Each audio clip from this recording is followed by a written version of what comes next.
వినిపించే అది దేని గురించి భయపడకు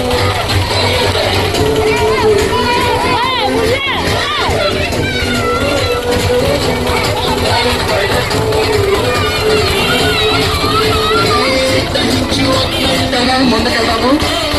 ఇంకా చాలా ఎక్కువ దర్శించడానికి మన శుభాకాంక్షలు తెలియజేసి చాలా మంది కాబట్టి